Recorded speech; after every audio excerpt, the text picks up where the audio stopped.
Welcome to the Undisputed podcast. I'm your host, Joy Taylor. On today's show, Cowboys coach Jason Garrett called out Ezekiel Elliott's effort against the Broncos. Is the criticism warranted? Plus, Tony Gonzalez joins the show to talk Odell Beckham Jr.'s performance and return from injury.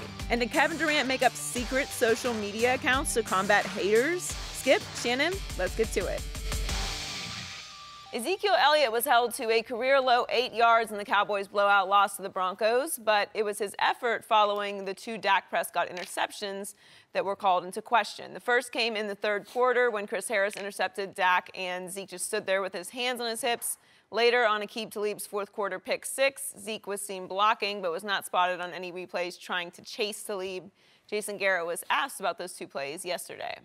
One of the things that we preach to our team on both sides of the ball, when there's a turnover, everybody's involved. If you're an offensive player, you become a defensive player on a fumble or an interception. And Zeke is one of the most natural competitors I've ever been around. He loves to play. He loves to practice.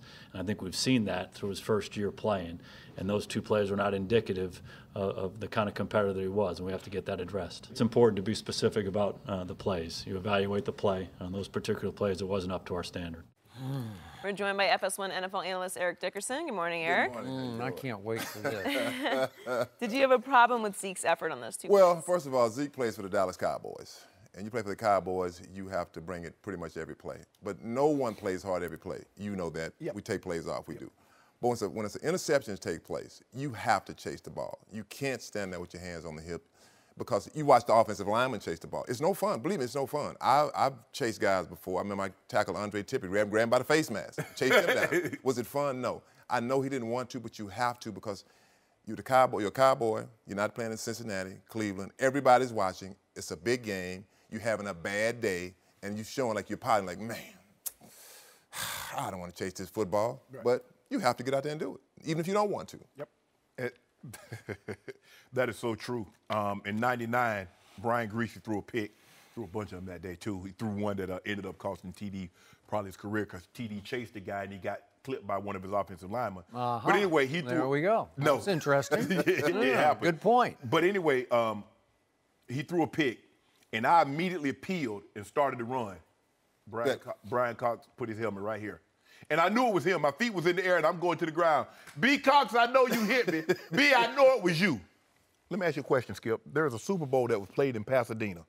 The game was already in doubt. Was never in doubt. It was 59-17? 17. Leon Lett scooped the ball up. I was there. Don Beebe did what, Skip? He chased him down. And what?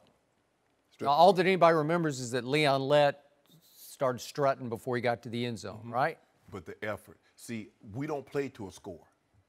We play to a standard, is that we give our very best.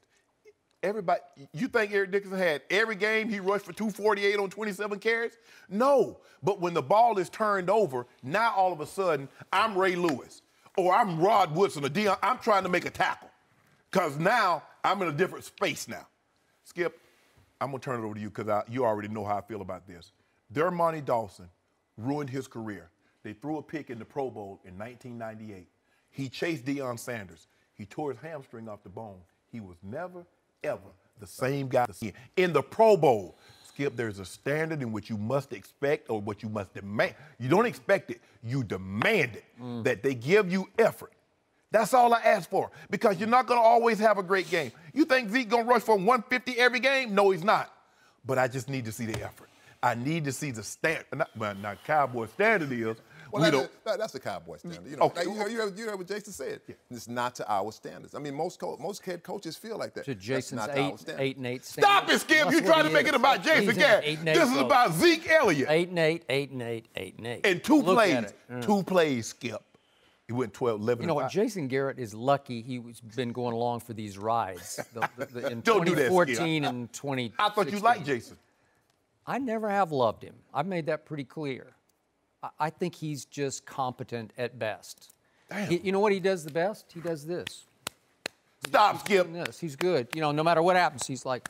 So Skip, so what do you think? Do you think he should have got up and chased the ball? Or, Eric Dickerson, you being, in my view, the greatest running back ever, I'm disappointed in your view of this. So I just boosted you up and I cut you down. I'm telling you, you have to. Even listen, what I say. I got if it. You don't want to, here's my problem. No one wants to.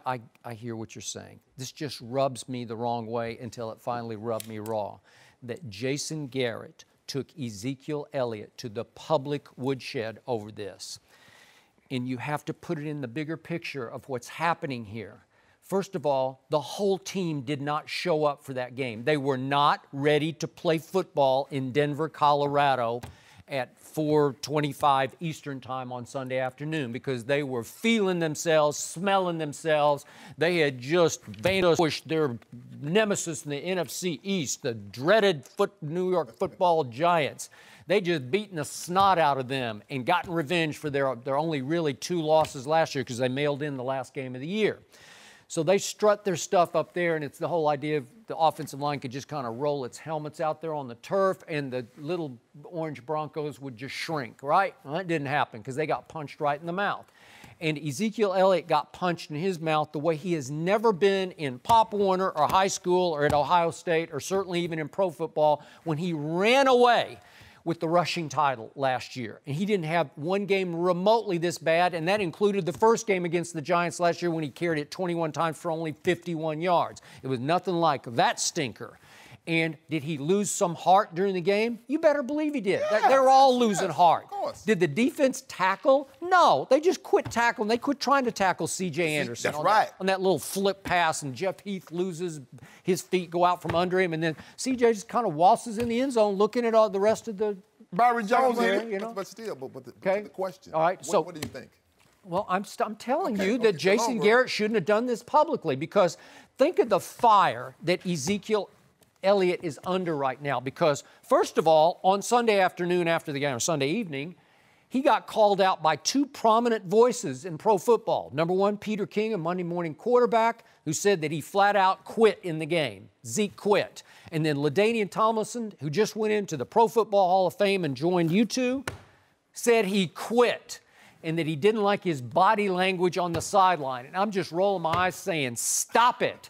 And then Jason Garrett fuels their fire because now everybody thinks, yeah, Zeke quit. Because the coach publicly criticized him, and he tried to specify it's for 2 plays, but nobody's going to remember it's just for 2 plays. So I want to show you that Zeke did not quit in this game because his final carry of this game came right at the end of the 3rd quarter, and it was 4th and 1, and it was still hanging in the balance where you could at least make it 35 to 25, make it respectable where it wouldn't look so bad. And here's the 4th and 1 play. He ran hard. He carried 2 Broncos for 3 more yards. Was that a quit play? Absolutely not. He was not quitting. No, I don't think he quit by no means. He did not quit. I would never say he quit. Okay. He just took some plays off. All right, And all of us, Shannon, agree. Okay. All of us are guilty. Okay, so let's go to the last play, the interception by Talib, returned 103 yards. If we could go to that one, please, and let's see what Zeke did because he had blitz pickup on this play, and he goes in and just cuts the legs right out from under the blitzer. Do you see him? Yeah. And Zeke is on his back, and the blitzer sprawled across him, and he looks up from his back. He's lying on his back, and he sees Talib with a 20-yard head start flying up the sideline.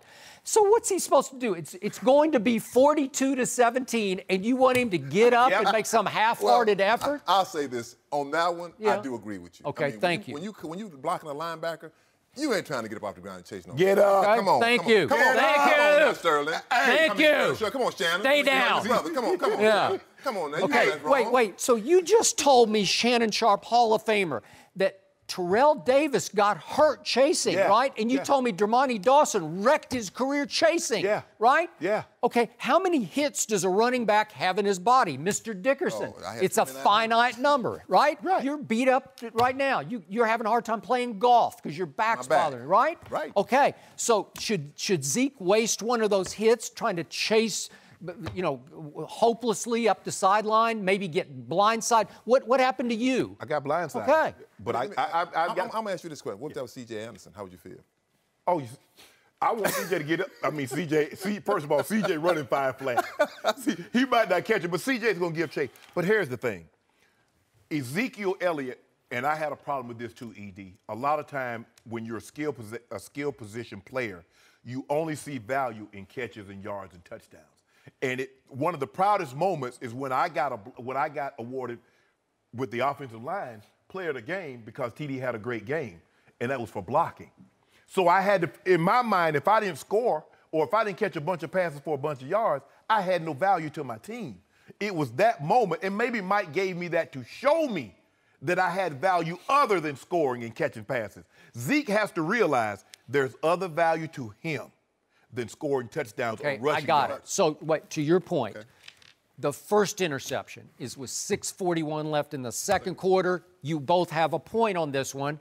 But remember, Zeke is running a downfield pass route. He is past Dez. Yes. And the ball hits Dez right in the hands. You're like, am I going to do this or am I going to do this? What am I going to do? And it goes right through his hands.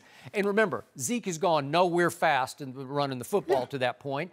And all of a sudden, he looks back, and Chris Harris Jr. is flying the other way with a head start toward the 20-yard line. Okay, so he stops, he's lost heart, he's frustrated, and he puts his hands on his hips. And it's caught on national television, and it's not a good look. Why wouldn't Jason Garrett just pull him aside on the team plane or on Monday after the meeting and just say, we can't have this? It's a teaching moment. I want all the fans, ED, to go pull the tape. I think it was 2005 when Ben Watson, from one side of the field, chased Champ Bailey down from 108 yards away, and he fumbled the ball on the 1 yard line. But you know why? Because the Broncos defense, they call him John Q. They made Zeke have a change of heart. Well, I'll still say this here, that I think Zeke should have chased him on the first one. Both of them. No. B-O-F-F, Come on now. both. Like, what did I ask you before? You've taken plays off. I have. Yeah. All of us have low. Yeah. I mean, no one wants to be that guy chasing a defender.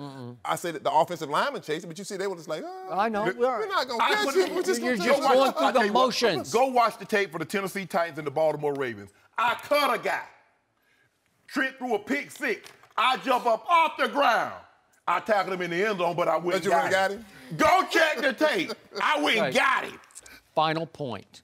Just remember that Jason Garrett just called out a kid who just turned 22 years of age, who's on the hottest seat in pro football because he just got branded by Roger Goodell a domestic abuser. He got slapped with a 6-game suspension that he is now trying to fight in court, and a lot of people think he's just trying to beat the rap.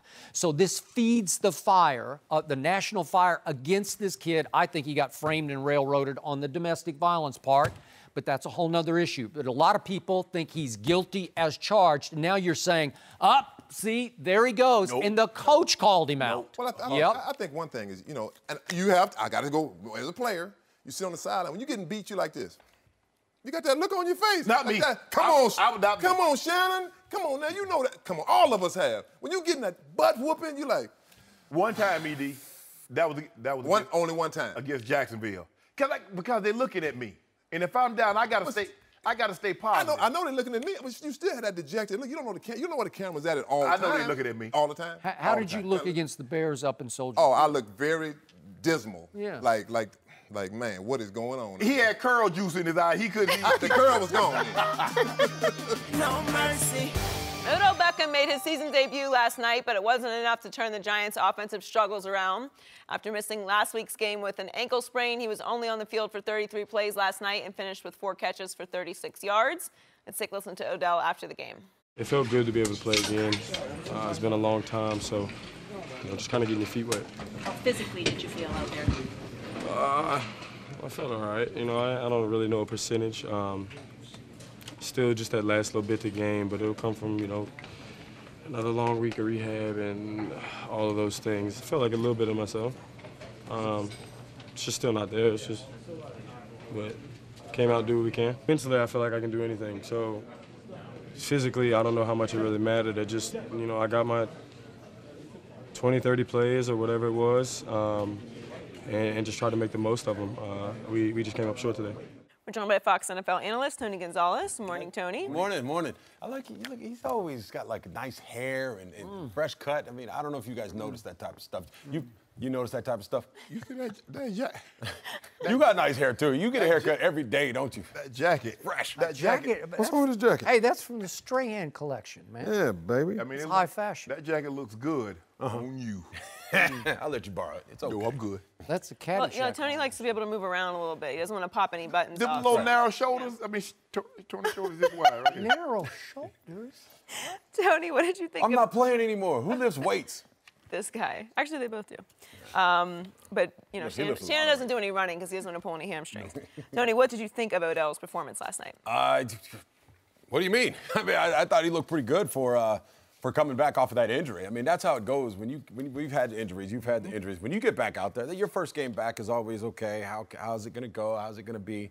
But I'm more concerned about that offense, about that left tackle, Flowers. I'm sure you guys have discussed it already. You mean Cactus? Whatever it is. He can't. He's struggling over. He's been inconsistent, but that affects Eli Manning, and which affects Odell Beckham, which affects Brandon Marshall. I mean, which affects Evan Ingram. Eli Manning needs a play-action pass. I mean, it's such a concert out there. And so when people are expecting Odell Beckham to come back and put up 150 yards, first of all, he's coming off that injury. It's not going to happen right away. Second of all, he better have time so he can go out there and be that Odell Beckham that we're accustomed to seeing. And I have no doubt they're going to get this figured out. I think for sure, though, if I'm them right now, and Adrian Peterson doesn't have that many carries this weekend again, and he keeps chirping that he wants out of there, get a trade. Go get a running back. Because if you get that play-action pass going with that offense, I think they can go out there and turn this season around. I mean, he looked like I thought he would look, considering he missed the last preseason game. He missed last week's game against the Cowboys. And so with lower leg injuries, it's rough because you really don't know what to expect. You don't know how well am I going to feel. I don't know if he took a pain-killing injection or not. I don't know how serious he is about getting out there. Me, I wanted to go out there and feel like I could be myself, because what people don't understand is that when they see 13 and they see Beckham Jr. on the back, they think he's 100% healthy. They forget that he missed the previous game. All they see is 13, Beckham Jr., let's see you go make the plays that we're accustomed to seeing. But what also got to factor in, Skip, in order for Odell to be effective, or any of those receivers to be effective, you got to let them get down the field. Well, in order to let them get down the field, the offensive line has to do what? Protect. Mm-hmm. And Eli doesn't have a whole lot of time. It's not like he's just sitting back there 1,001, 1,002. It's like 1,001, and then Ziggy Ansah is hitting him in his mouth. They got to do a better job. But Odell looked like I thought he would look coming off of that injury. And lower legs are always difficult to come, because his whole thing is played from waist down. Being able to get in and out of cuts, everything is.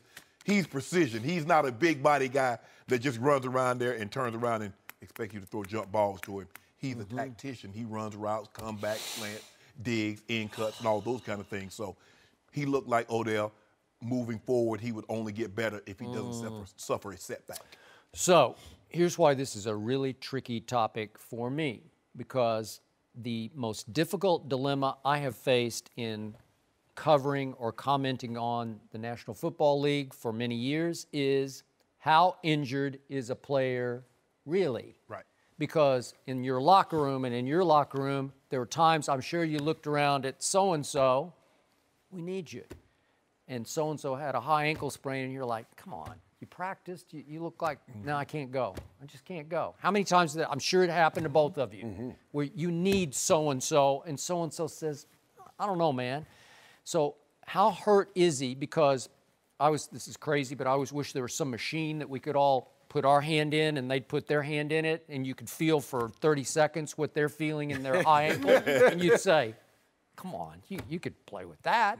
Or, there's no way you could even walk on that. I can't believe you even tried to practice on that. Well, we don't have a machine, and we don't know, and everybody has a different pain threshold. That is correct. And Odell's got all kinds of dilemmas going on with him, because he wants to be not just the highest paid receiver, he wants to be the highest paid player beyond every quarterback in the National Football League. Well, now everything's clouded, because is he sort of effectively holding out? Is he not giving his all because he wants to hold them hostage to show them just how valuable he is? I'm going to remind everybody, this offense now, over its last 8 games, has averaged 13 points a game. That is by far the worst in the NFL. And in 7 of those games, Odell Beckham Jr. did participate. Correct. And you can X off last night, because he said, what was his quote? I feel like a little bit of myself last night. A little bit? I don't know. What's a little bit? 20%, 30%? Is he giving it his all? Or as we've discussed many times before, he became so big so quickly in the Big Apple that his brand, I think, it transcended his football. Like he's more valuable off the field than on the field, where he has his own clothing line. He's, he tours Europe with Drake. He's a big deal. Wherever he goes, he just lights it up. If he's courtside in the NBA Finals, the camera's going to Odell, right? And so, I'm waiting last night. I thought maybe he could make one play for this team that would sort of jumpstart it, get the crowd back into the game. And he caught 4 meaningless balls, and then he dropped one on a 4th down play and didn't even run the route to the sticks. I don't know. He was just another guy out there. So help me out. Is he hurt or not? Or is he pouting? Is he effectively playing a little hard to get for the Giants? He wants them to suffer, so they'll give him a huge new contract, the biggest contract in pro football? Help me out. I don't think he's not getting quarterback money. Doesn't hurt to ask, but I don't think they'll have a problem making him the highest paid receiver in football. I think the thing is, Skip, once you get out there, you don't really, and you're talking about somebody that's played hurt, played injured. Yep. When you get out there, Skip, money is the last thing on your mind. All you're trying to do is to go out there and help your team win. But you know something's wrong because you plan a certain way and you get that little tweak and you try to stay out of that. Well, what happened in your 3rd and last Super Bowl game? Yeah. Right. Was that the one? No, it was your second one. Second one against Super Bowl 33 against Atlanta. Yeah. 2nd grade. I tried to go back out there, tape it up. It just couldn't. I just had no stability. What was it? MCL. So, but I couldn't go. But Skip, you're talking about somebody now. I shot my ankles up 93 for about 7 or 8 games in the entire 94 season. My ankles the skin was so raw that as I took the tape off, my skin would come off so you could just see white meat. But that's what I was willing to do. I never practiced, just shot up and played. That's why, but I wanted to be out there on the field. And they was like, well, Shannon, this is not good. I was like, I know it's not good, but I believe I'm worth more to my team on the field than I am off it. And me telling guys this is what you need to do is one thing when I'm in street clothes. Yeah. Me telling them this is what we need to do. So why would Odell, quote unquote, die for the cause the way you did? Skip, this is a different mentality now. It's a different mentality. And I grew up old school and guys took, if I had something, Skip, and I knew that if I didn't take that injection, I wasn't going to be able to play, I'm taking the injection. I done got shot in both shoulders. I done got shot in the rib cartilage. I done got shot in the ankles. I'm taking it because I wanted to play. And it's a business style to these guys, and that's where we come from. Like, we get out there on the field at all costs. I missed 2 games out of 17 years, and don't tell me I was healthy the whole time. There's no such thing as Did you take painkillers? Yeah, absolutely. Take painkillers, you take Toradol, you take all that stuff to get out there and be your best on any given Sunday. But back to Odell, I will say this. I know it sounds like you're implying a little bit that maybe he's, I'm not going to say tanking it or whatever. He's not giving it his 100%. Because it's like an effective holdout almost. Like he's been talking about it. He said the elephant in the room is, I want the most money of anybody in football. And because of that, I had a chance to be around him. I did the Pro Bowl captain, so I had a chance to have lunch with him. And you get to see him. He's an eccentric, kind of quiet guy. But I do know this. Anytime that camera's on, he wants to be, he flashed. Look at it, like I just made, I was talking about his hair. That's why he does that, so he can stand out. He enjoys being the man when he shows up anywhere he's at. The center of attention. And he doesn't want to put a bad product when he gets out there. So I don't think he would ever go out in that field if he's not going to be at his best. Because then guys like us can say, well, you can't go out there and have 4 catches for 35 yards and expect to be, to make $28 million more than Matthew Stafford. It ain't going to happen. So I believe his mentality is anytime I'm on that field, it's my brand now that all these guys have. Everybody's got a brand. And go out there, and I'm trying to get some cash. I'm trying to make money. But the thing is with him that's unique to him is that he built his brand without winning first. Yep. Normally you have to win playoff games, but he became Odell Beckham Jr., the catch, and they lost the game. To my Dallas Cowboys. Most of his great plays have come in losses. So if I can build a brand that doesn't require me to win, I'm actually bigger than the team that I'm playing for. So does he not need that? Are you saying does he deserve to be the highest paid? If he's the most popular player, I know this is fantasy land, I'm probably talking right now, but if you look at acting, okay, the highest paid actors in Hollywood, who do you think they are? Who do you think? It's The Rock and it's Vin Diesel, okay? And those guys can act, okay? But Denzel Washington is not. Right. Leonardo DiCaprio is not. They're the most popular guys on this planet. Right. Do you pay a guy like this, give him $28 million because he's selling the jerseys? He's not getting quarterback money, but he will supersede what DeAndre Hopkins got. And it's just, you know how it is, Tony. Okay, you're the highest paid today, but if another tight end comes up after you, he's going to be the highest paid. Right. That's just the way it is. It's not necessarily a reflection of right, who you are. It's what the market is at the time. Tom Plus, Brady. you know, when the Giants are the highest rated team, then maybe that would matter, but they're not. So. No mercy. The Lions beat the Giants 24-10 last night. We're joined now by Rob Parker. Good morning, What's happening? Good morning. Detroit. What's going on? Rob, was last night more about the Giants or the Lions? It was about the Giants. It always is. And I'm going to say this. I never discount winning or poo-poo it. Winning is winning. Lions are 2-0. But in Lions history, you never know what a win is until the end of the season. Right. You really don't. And what I'm saying is Matt Stafford is 5-46 against teams that finish over 500. So you look at the first two games, you say, they're 2-0, they beat Arizona, and they beat the Giants. But you got to wait to see where these two teams will wind up before you can really say whether or not they're significant wins. Okay. Because I believe both of these teams will be under 500, and then those wins will just be more of those Lions beating up bad teams. Now, the Giants... Sunday in Detroit, Atlanta comes visiting. So well, then you'll see more, right, Okay. and that's what I'm talking about. But I'm not going to take away their 2-0. But for the Giants came in this season with high expectations. They made the playoffs last year. They got a kind of defense, you know this, Shannon, that can win a championship. Yes. And if your quarterback doesn't make too many mistakes... So there's a lot riding on the Giants, people feeling good about the Giants. They beat the Cowboys twice last year. So there was all this expectation. And instead, you look at this team, and it's just pathetic. It's just awful to watch. They can't protect Eli, the offensive line. The receivers, was that Brandon Marshall or Penny Marshall who missed that ball? Gary Marshall. Right? I mean... Does anybody know who Penny Marshall is watching the show Well, right look now? at Google it. Right? You grew up on Laverne Show. Right, and you know I know who Penny Marshall is. And then I don't know, is that Ben McAdoo coaching or Bob McAdoo coaching? I don't know. You got jokes, you know? Shannon's your best audience. I mean, he It's like a Giants roast. That's what he was doing last night. He was sleeping through the earthquake coming up with lines, right? And then I know Odell Beckham. Everybody has a high expectation. It's not a one-man show. No. And when you can't run the football, you put Eli in a bad spot. I know people are going to dog Eli. He's horrible. He's this. He's that.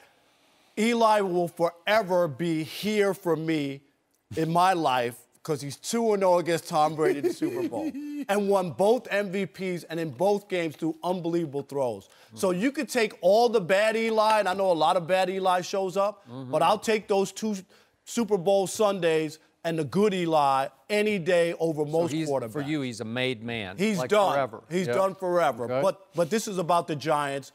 All those expectations are going down the drain. I don't see how they recover unless something's changed drastically. They look pathetic. Skip, Rob and Skip. Rob, I'm gonna agree with you. And Skip, I don't want to. And like you said, winning in the NFL is never easy. Winning on the road is really, really hard. So let's give the Lions some credit. Matt Stafford looked like he's lost weight. He's playing with a lot of confidence. Now the problem that a lot of people have with Stafford is that those turnovers. He had too much Brett Favre and Tony Romo in him. He did. And at the worst, in the most inopportune of times, just when you think he's turned the corner, he turns right back into traffic and he throws another pick.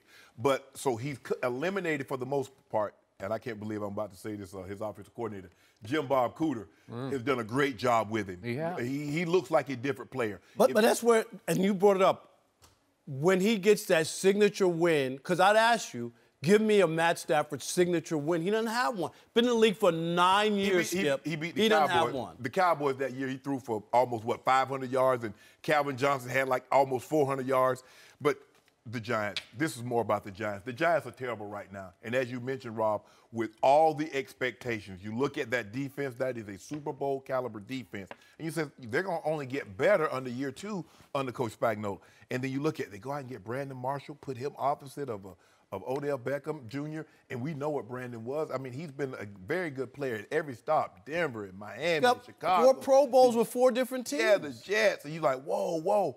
And it's like he stepped off a cliff. Did you see, one last thing.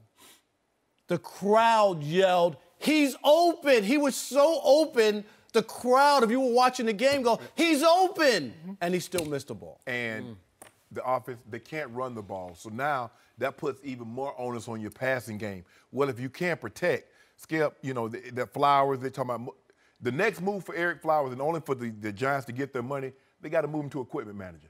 There's nothing else he can play. He can't play defense. Normally, defensive linemen that can't play defense, you move them to offensive linemen. Well, an offensive lineman that can't play, you just got a big-ass equipment manager. So I guess he needs to start passing out helmets and shoulder pads, jerseys or something, because, Skip, it's over for him. They need to find – I hate to see what the back – if he's starting, what does that tell you about the backup? Because the starters are supposed to be your best players, and your backup a notch below him. What is the guy that's a notch below him? Who is that guy? And what must he be saying? He walks by his mirror like, damn, I can't beat him out. Skip, the Giants were terrible last night, and I don't want to minimize because it's hard to win in the league. The Lions are 2-0, but the Giants are in a very, very bad place right now. Every time I see Eric Flowers, I think of the first movie I ever took Ernestine to, what was it, like 13 years ago? It was Broken Flowers. It's a terrible movie. Yeah. Bill Murray movie. Do you know it? No, I don't even know that movie. Broken Flowers. It's terrible. But I think of he's like Broken Flowers. You know, like yeah. Okay. Whew. Now, Dr. Detroit. You go out of your way to take shots at Matt Stafford and the Lions. It's been your MO for many years. Out of my way. Okay. I'm going to defend the Lions today against Dr. Detroit because I got to tell you, every time Matt Stafford is on national TV, I enjoy watching him operate at quarterback. He's just fun to watch. Right. Because he's got a flair to him. He's got a style to him. He's got, you know, his body, he's got swagger to him that you say Brett Favre has. And I think Matt Stafford has a whole lot of Brett Favre in him. Only difference is Brett Favre won big games in big situations. Yeah. And I saw him. You know? Okay. And Aaron Rodgers, that whole thing, there's some of that going on here. But I like this football team because Bob Quinn, who was a Bill Belichick protege and disciple, has come to Detroit to build your football team, and he just keeps adding piece after piece after piece. And I start watching him, and I say, Amir Abdullah can run it a little bit. And Theo Riddick, I loved him at Notre Dame, and he makes plays on third down for them. I just enjoy watching him play. And all of a sudden, the best thing that happened was Megatron retired so that Matt Stafford wasn't totally dependent on Megatron. And all of a sudden, I start watching, you know, Golden Tate's not bad. He makes tough plays. It's hard not to like him, Skip. Hey. It's hard not to like that But joker. the only thing, Skip, when you say this and you talk about it, last year they got off to a great start, and they had 3 tough games in a row. But they lost all their running backs. I can't remember the kid's name, the little white kid. Yeah, from South Dakota State or something, yeah. But that's what they... Zach Zenner. Zach Zenner. Yeah, okay. Well, the point is, now they're healthy, and for the first time in Matt Stafford's now going on 9-year career, they're trying to run the, football. And last night, would they have 138 yards rushing? That's not Lions football. That's a new deal, right? And all of a sudden, I'm saying, Marvin Jones is pretty good. And that kid they drafted, that Kenny Golladay, he didn't have a big game last night, but Eric Ebron did have a big game last night. And the defense, Slay always, every time I look up, he's making a play somewhere, right? And Glover Quinn makes plays. I hear all of that. Ziggy and Haloti Ngata. But they've won 10 games and 11 games. They've won. I've seen that. Okay, but when it comes down to it, and that's why I always say it's a wait and see with the Lions, because last year they had that opportunity. They were at home against Aaron Rodgers with a chance to not only win the division had they won that game, but have a home playoff game, right? They would have knocked the Packers out of the division. Okay, but Jim Caldwell has coached them now for 3 years. He's made the playoffs twice. And they've made the playoffs twice. That's not all that bad in this league. It's hard. And you know what? Jim Caldwell doesn't have a contract for next year. That's how much confidence that they have. That you ever hear of a coach who have made the playoffs 2 out of 3 years is a lame duck for next year? Doesn't even have a contract? And what does that say? And, hey, from what I've seen so far, the Packers' defense, I don't think it's that much better than it was last year. I think this team is a real threat to Green Bay. So you're in this right here. division. You're saying they're going to win the division after these two games. I'm with you. I need one. This is Atlanta. If they beat Atlanta, I'll say they'll beat the Packers. In the division. That's fair. And if they get their butts kicked against Atlanta, you'll say it's the same old Lions, which people in Detroit have been saying for 40 years. This doesn't feel like the same old Lions. What? If I was a player coming in and I signed with Detroit, they're gonna have to give me a truck. They have to give me one of those Shelby Raptors or something. In order to play there? No, I mean it's part of it. Part of the deal. Yeah. Really? Almost. Detroit? Yeah, if I was playing for the Lions, I'm gonna need a truck also thrown on top of this. When you were a player, what did you think of the Lions? I thought Barry Sanders was unbelievable. My rookie year, we played the Lions on Thanksgiving, and you know what happens when you play the Lions back in the 90s in the old Thanksgiving. days, on the old days. Yeah, in but the Silverdome. You thought you were Megatron before Megatron, right? Nah, Skip, I caught a pass on Thanksgiving. Did you? Yeah, I caught me a pass on Thanksgiving. Saw me there, Savannah State. I froze it right there. Like, yeah. Yeah, there it is. No mercy. The Saints are reportedly not interested in trading Adrian Peterson. AP has only 14 carries in the Saints' 2 games this season. On Sunday, he had 26 rushing yards against the Patriots.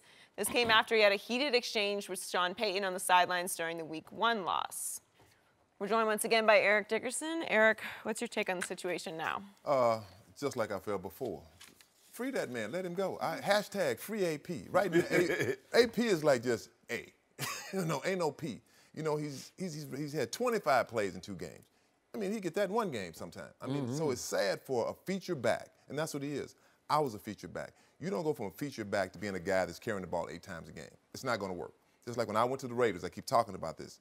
I went to the Raiders. I was carrying the ball 11, 12 times a game, play half the games, come out. It's frustrating. I know how frustrating it is for him, and it's frustrating to watch it as a former running back in the NFL because I know that feeling. You're sitting there like, okay, why am I here? Why do we have all these backs? And Sean Payton said he never promised him that he was going to be a feature back. He's going to carry the ball that much. So I put that on his agent. I think they waited too late to say, hey, let's try to find a spot that's going to work. Ask for too much money because the agents want that 3% they're going to get. So I just feel like it's a debacle right now. Yep. There were better options in Seattle. There was a better option in the New York Giants.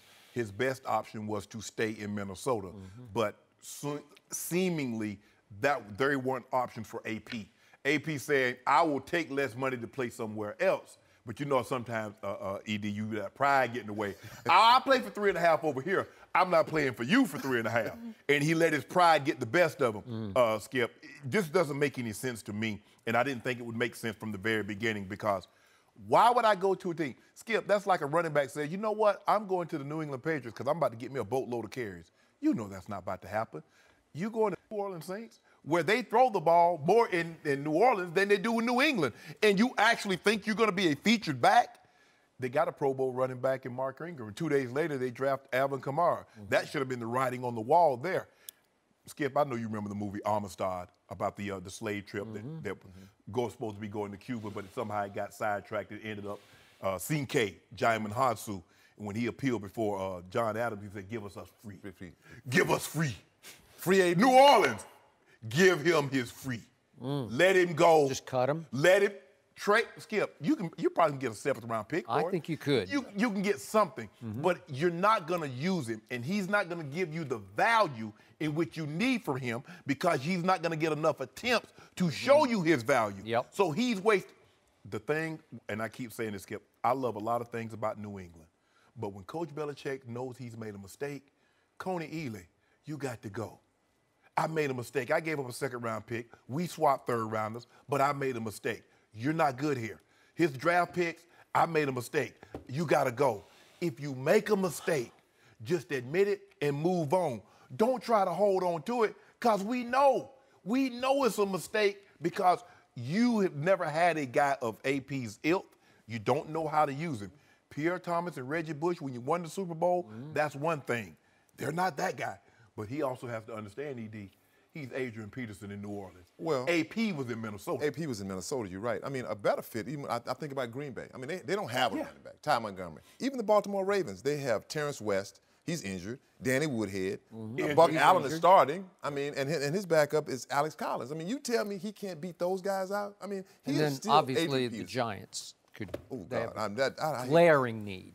No. You want to go to a place where you have a shot now. I mean, because they have no offensive line. They don't block the run. They're not the Giants of old.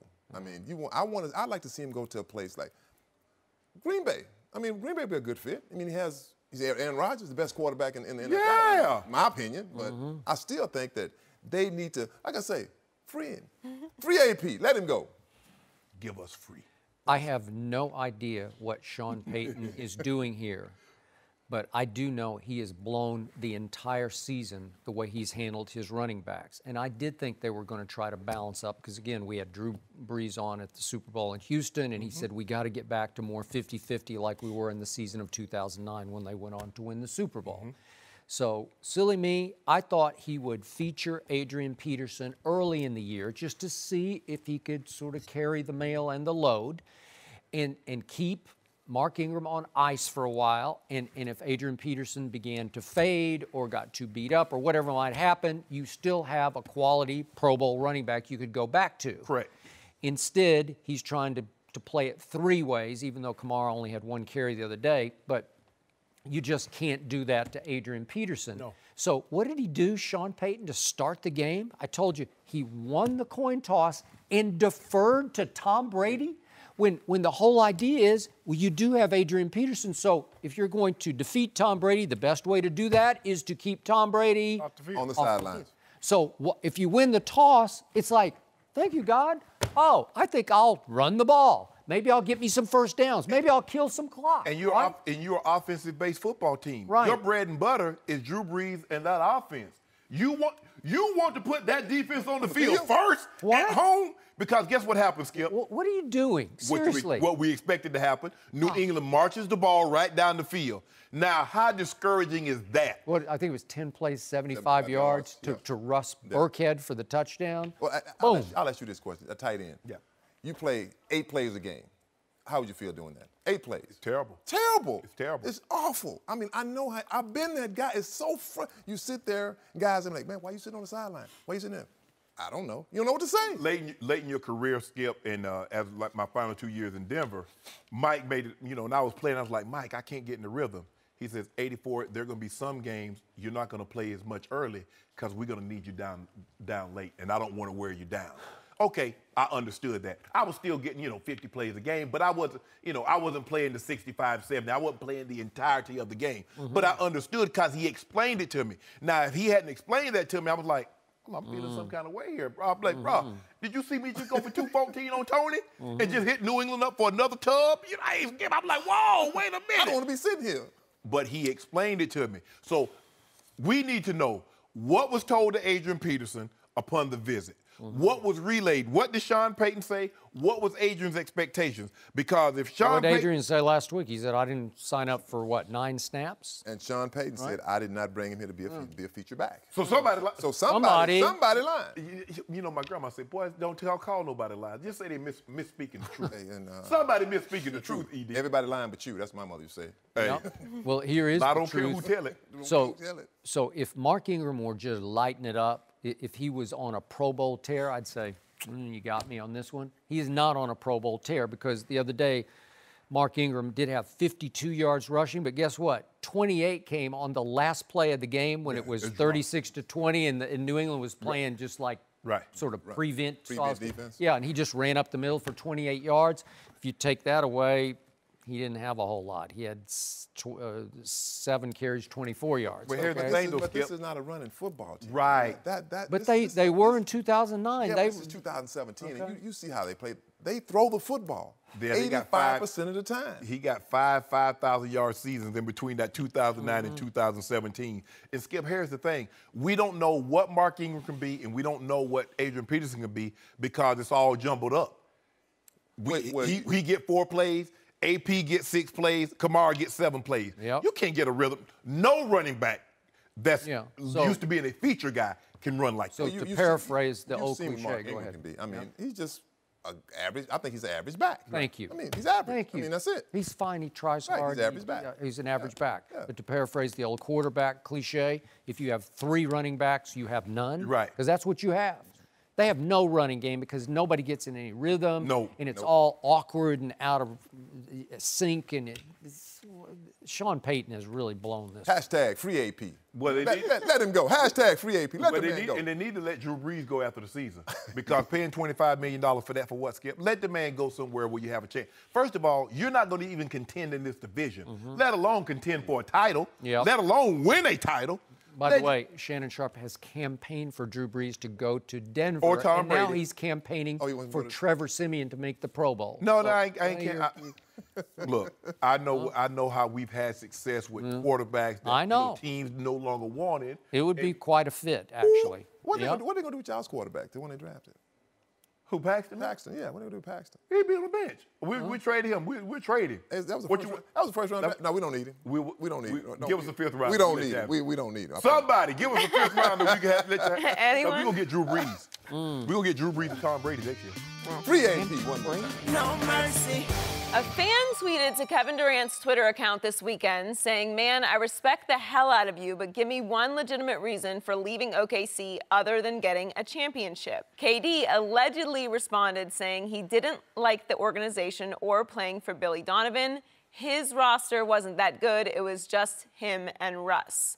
Imagine taking Russ off that team and see how bad they were. KD can't win a championship with those cats. As you can see, Durant referred to himself as he in the tweet, which has led many to speculate that Durant thought he was tweeting from a different account. Another possibility is someone else other than Kevin was tweeting from Durant's account. So, Shannon, what do you believe happened? I'm confused. Kevin Durant is one of these new millennial athletes, Skip, that social media is very, very big to them. And they like the interaction, because it gives fans an opportunity to talk to and interact with players, celebs, that they normally wouldn't get an opportunity to. It's not a good look. And, hey, the new thing, I guess, his account was hacked. Let's just say his account was hacked. But it's not a good look because, and I hope it was hacked. Maybe that's what I'm hoping, Skip. Because why you left is unimportant to me. You did what was in the best interest of Kevin Durant. Teams have no problem trading players. They traded Isaiah Thomas from the Boston Celtics. He played 2 days after his sister was killed in the car crash. So teams will always do. And as Danny Ainge said, we had an opportunity to get what we feel is a top 5 player. So they're trying to make themselves better, so they felt the need to trade Isaiah Thomas. But I'm saying that, Skip, why Kevin Durant left is unimportant to me. I just think he should look to the future and stop rehashing the past. You know, taking shots at Billy Donovan, if that's the case, or Russ, don't worry about it. Okay, who cares? You wanted a championship. And I get it, because if he doesn't get a championship, yeah, he was great. He won scoring titles. He was an MVP. But then he goes out, he joins the Warriors, he gets his championship. Yeah, but. So really the athlete's in a no-win situation because he can't please everybody. But at the end of the night, Kevin, when you lay your head down on your pillow and you look up at the ceiling, you say, you know what, I'm in a good place. That's all that matters. What I say, what Skip said, what somebody says to you on social media, don't get too involved in that, bro. But, you know, shout your boy out. Shout your boy out, KD. Kevin Durant, ultimate Twitter victim. I've never seen anything like this. I'm pretty sure he got caught red-handed at the keyboard. So you think it's him from he thought he was at like a fake account. Fake account. Right. And he wants to fire back at his haters in the third person, saying he or KD, and he just forgot to toggle back and forth. You know, he was still in his fake KD account. Trade. Yeah. What's it, KD Trade 5? Is that how it goes? Yeah. KD Trade 5. And he has 16.9 million followers at KD Trade 5. He was the MVP of the NBA Finals. He shot the shot of shots right in LeBron's face to ice it. And now you need to fire back at some hater follower living in his mom's basement in Iowa City. It's insane what he does. He is, and I love Kevin Durant. I've loved him since I saw him the first year at Texas, or his only year at Texas. But he is the thinnest skinned superstar I have ever closely observed. And he can't get over it, even winning Finals MVP, validating. He He showed everybody. He said, watch this, and he just slammed the door on all of his critics. And he's tweeting at a hater in the third person. That's what just happened here. Skip, really? Would you say he's more thin-skinned than Michael? Because you know Michael spent 23 minutes of his Hall of Fame taking shots at people. Yeah, but there are people who counted. It was Jerry Krause. And Why does somebody who really matter? Why does somebody else's opinion of you matter? Well, that's what I asked KD. Okay, that's what I'm saying. Because here's my thing is, there's nothing Kevin can say that will appease everybody. If he says, guys, I wanted to win a championship and I felt this was the best opportunity to me, there's a certain group of fans that say they hate it. And if he says, well, I went here because it was just I had outgrown OKC. Yeah, but think of the shots he just took as the fake KD right. at Billy Donovan and the organization and the roster. He said it was just me and Russ. And think of the roster he had that year. He had Ibaka, he had Cantor, he had Steven Adams, he had Dion Waiters, he had Andre Robertson. He had a 55-27 basketball team that was up 3 games to 1 on Golden State. Right. Wow. And it was impossible to win there? And wow. And once upon a time, he had Ibaka, James Harden, He did. himself, Once upon a time. and Russ. Well. Skip, you can't worry about trying to appease and to pleasure and to please everyone, because when in the process of you trying to appease everyone, you make the one person most disappointed. That's yourself. Just you made a decision. Why you made that decision, you don't owe anyone an answer. Now, I was totally fine with it because I know for a fact he did not like sharing the basketball, barely, with Russell Westbrook. Okay. And he did not like the way the organization treated him and treated Westbrook like Westbrook was number 1 and he was 1A. Correct. And I get it. It's justifiable to leave. Right. And it's justifiable entering your 10th year in the NBA to say, man, I don't have any rings. I got to max my chances. I'm going there. Right. Because they really love me, and I love the way they play basketball. I'm fine with that. But now you're still taking pot shots at Billy Donovan and the organization in a fake Twitter account to fire back at a hater in the third person. It's insane. It is. He is so above that. He is so beyond that, but he's not. And then the bottom line, to give him all the credit for this, that guy in his mom's basement in Iowa City, Iowa, actually fueled KD to win the MVP of the finals. That's why you see on the insoles of his shoes. I know. Everything that was said, everything that was written, everything that he saw, not all of it, but he got a lot of it in there because he heard and read a lot of things. But at some point in time, it's going to be monotonous. He will have heard, he will have read, he will have seen everything that was written and said about KD. Then what? KD's not the only person that gets ridiculed or criticized in sports. Everyone does. Literally every single athlete. Every single athlete gets this. It is not exclusive to him. Yeah, I think the thing is that the misconception is that everybody loved Michael and everybody loved Magic. Well, we don't know because there was no social media. Not everyone in the world was a Chicago Bulls fan either. Right. No. Now he's beloved. Now he's considered. Yeah. I was going to say, good luck, Kevin, going back to Oklahoma City next year, but it didn't bother him last year. This year. I just don't get it. You're the winner. You're the big winner. You got it, Kevin. You're the Braun, winner. you have a thing like Braun do. You'll never please He's everybody. beyond Braun. It's amazing. Stop it, Skip. Well, you know he is. He proved it. Get out of your mentions, Katie. No mercy. Thanks for listening to the Undisputed Podcast. I'm Joy Taylor. We'll be back at the same time tomorrow morning, 9:30 Eastern. We'll see you then. Fox Sports 1 of 1.